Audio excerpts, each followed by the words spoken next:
kesempatan kali ini kita akan membahas tentang apa itu kewarganegaraan, bagaimana kewarganegaraan itu bisa dicabut, dan bagaimana mendapatkan kembali kewarganegaraan.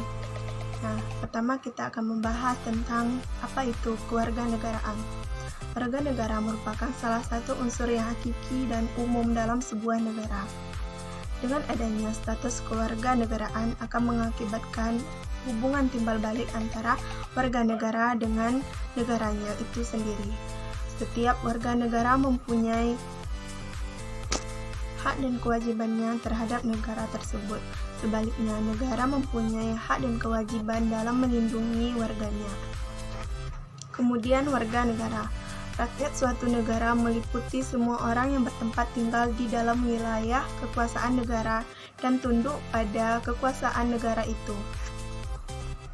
Di suatu negara, hanya terdiri dari orang dari satu keturunan yang berasal dari satu nenek moyang. Dalam hal ini, faktor yang terpenting adalah pertalian darah. Akan tetapi, wilayah negara itu didatangi oleh orang-orang dari negara lain yang mempunyai nenek moyangnya sendiri. Adapun orang-orang yang berada di wilayah suatu negara terdapat dibagi atas penduduk dan bukan penduduk. Kemudian, penduduk ialah mereka yang telah menghuni syarat-syarat tertentu yang telah ditetapkan oleh peraturan negara yang bersangkutan. Kewarganegaraan sangatlah penting dipelajari oleh semua orang. Oleh sebab itu, pendidikan kewarganegaraan dijadikan pembelajaran dalam tingkat pendidikan. Tidak hanya dalam pendidikan saja, kewarganegaraan pun diterapkan dalam kehidupan sehari-hari, dalam bermasyarakat. Bahkan kewarganegaraan merupakan hal yang sangat penting dalam suatu negara. Nah, kemudian kita akan membahas tentang kehilangan kewarganegaraan. Kehilangan kewarganegaraan disebabkan oleh beberapa faktor. Yang pertama itu yaitu memperoleh kewarganegaraan lain atas kemauannya sendiri. Maksudnya di sini dia bertempat tinggal di negara yang lain. Dia bersedia menerima kewarganegaraan lain atas kemauannya sendiri tanpa paksaan orang lain. Kedua, yaitu tidak menolak atau melepaskan kewarganegaraan lain, sedangkan orang yang bersangkutan mendapatkan kesempatan akan hal itu. Maksudnya di sini ialah orang itu bertempat di negara lain, sedangkan dia hanya mengikuti kewarganegaraan asalnya itu sendiri, dan dia juga tidak menolak kewarganegaraan dari negara lain. Kemudian, masuk dalam dinas tentara asing tanpa izin terlebih dahulu kepada presiden.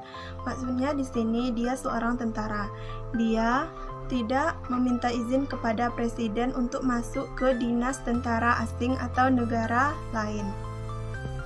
Nah, kemudian di sini kembali kewarganegaraannya.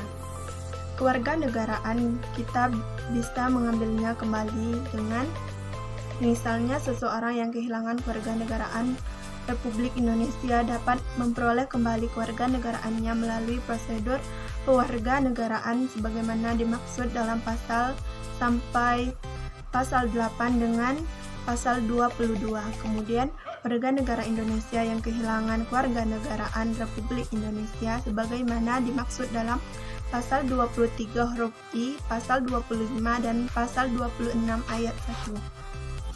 Kemudian bisa juga dengan cara mengajukan permohonan kepada presiden melalui menteri. Nah, kemudian untuk memenuhi tuntunan masyarakat dan melaksanakan amanat Undang-Undang Dasar sebagaimana tersebut, undang-undang ini memperhatikan atas asas-asas kewarganegaraan umum atau universal, yaitu asas ius sanguinis, ius soli, dan campuran.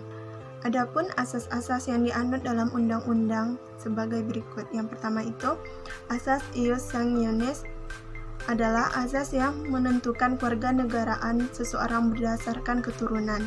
Kemudian, bukan berdasarkan negara tempat kelahiran.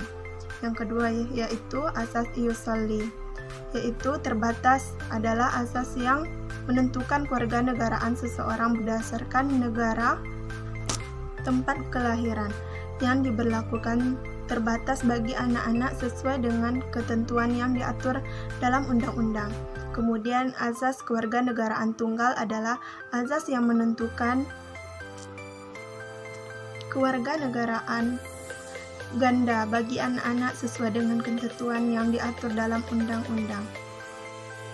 Mengikuti kewarganegaraan asalnya itu sendiri, dan dia juga tidak menolak kewarganegaraan dari negara lain.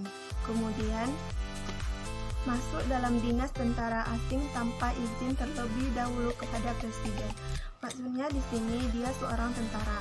Dia tidak meminta izin kepada presiden untuk masuk ke dinas tentara asing atau negara lain. Nah, kemudian di sini kembali kewarganegaraannya. Kewarganegaraan kita bisa mengambilnya kembali dengan misalnya seseorang yang kehilangan kewarganegaraan Republik Indonesia dapat memperoleh kembali kewarganegaraannya melalui prosedur kewarganegaraan sebagaimana dimaksud dalam pasal sampai pasal 8 dengan pasal 22. Kemudian warga negara Indonesia yang kehilangan kewarganegaraan Republik Indonesia sebagaimana dimaksud dalam pasal 23 huruf I, pasal 25 dan pasal 26 ayat 1. Kemudian bisa juga dengan cara mengajukan permohonan kepada presiden melalui menteri.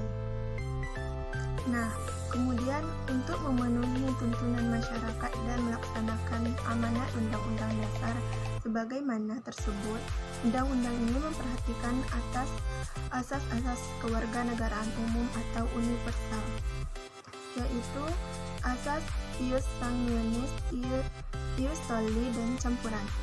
Adapun asas-asas yang dianut dalam undang-undang sebagai berikut. Yang pertama itu, asas ius sanguinis adalah asas yang menentukan kewarganegaraan seseorang berdasarkan keturunan, kemudian bukan berdasarkan negara tempat kelahiran. Yang kedua yaitu asas ius soli, yaitu terbatas adalah asas yang menentukan kewarganegaraan seseorang berdasarkan negara tempat kelahiran yang diberlakukan terbatas bagi anak-anak sesuai dengan ketentuan yang diatur dalam undang-undang. Kemudian azas kewarganegaraan tunggal adalah azas yang menentukan kewarganegaraan ganda bagi anak-anak sesuai dengan ketentuan yang diatur dalam undang-undang.